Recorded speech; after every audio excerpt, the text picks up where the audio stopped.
12 ربیع الاول کے دن کو ہمارے ہاں عید النبی کے نام سے منائے جانے کا کچھ عرصے سے رواج ہوا ہے۔ یہ رواج کچھ زیادہ پرانا نہیں ہے۔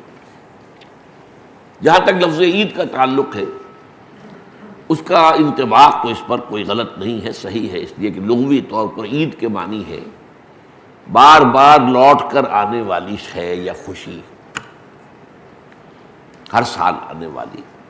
عید الفطر ہر سال آتی ہے، عید الاضحیٰ ہر سال آتی ہے، عاد یعود، لوٹنا، تو عید اسی سے بنا، لوٹ لوٹ کر آنے والی، پلٹ پلٹ کر آنے والی۔ اس اعتبار سے تو یہ یقیناً یوم عید ہے، لیکن یہ اصل میں اس کے لیے اس کا استعمال جو ہے یہ بہت ہی تھوڑے عرصے قبل شروع ہوا ہے، یہ کوئی قدیم بات نہیں ہے۔ اول تو یہ کہ حضور کی ولادت جو ہے 12 ربیع الاول متفق علیہ نہیں ہے، حضور کی ولادت کی تاریخ طے نہیں ہے۔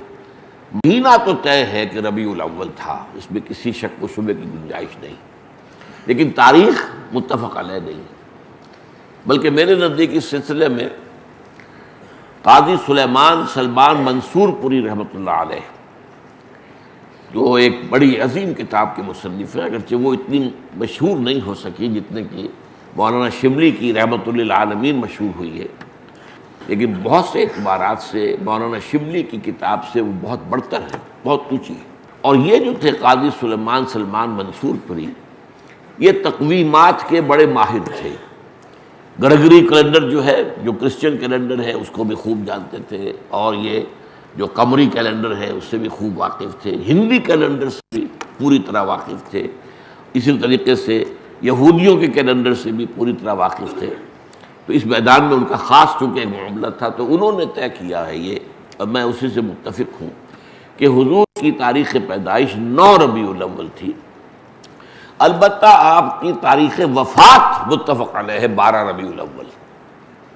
12 ربیع الاول اصل میں حضور کے انتقال کا دن ہے، اور یہ مجھے تو یاد ہے اپنے بچپن کے اندر، ابھی میرا بچپن جو ہے کوئی 100 سال 200 سال پرانا تو نہیں ہے، یوں سمجھیے کہ پاکستان کے قیام سے پہلے تک یہ ہمارے ہاں 12 وفات کے طور پر منایا جاتا تھا۔ اس کا نام ہی تھا 12 وفات، 12 وفات، 12 ربیع الاول جو حضور کا یوم وفات ہے۔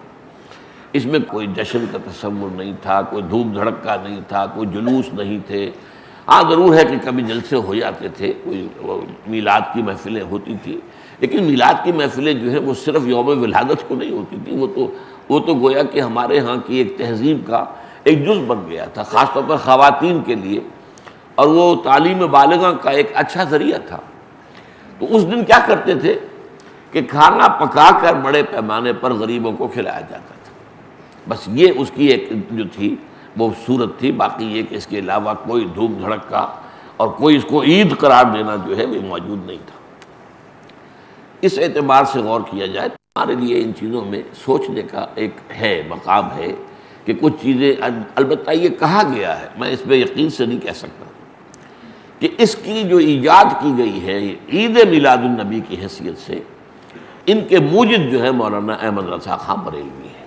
اس کی وجہ کیا تھی؟ اس وقت جو ہے شیعہ سنی کچھ معاملہ مسابقت کا شدت اختیار کر گیا تھا۔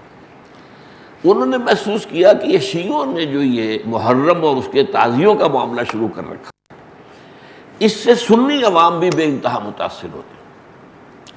اس میں دھوم دھڑکا ہوتا ہے، اس میں پٹے کھیلے جاتے تھے، اس میں طرح طرح کے ساتھ تماشے ہوتے تھے، یہ وہ پرانے، آج کل نہیں ہوتے وہ چیزیں، لیکن ہمیں بچپن میں یاد ہے کہ وہ جو ہیں وہ پٹے کھیلے جا رہے ہیں، تو گویا کہ شمشیر سنی کے مظاہرے ہو رہے ہیں، تو اب سب جاتے تھے، ہم بھی جاتے تھے، جا کر دیکھتے تھے، سب مسلمان شریک ہوتے تھے۔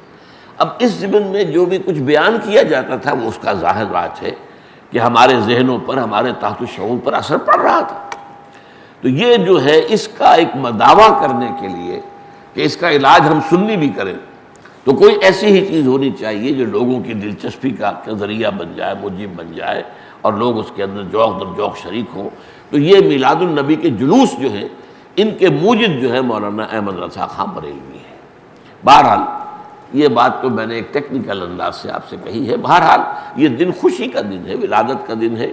تو یہ چند باتیں تو میں نے کی ہیں آج اس عید میلاد النبی کے نام کے حوالے سے، اس کا پس منظر کیا ہے۔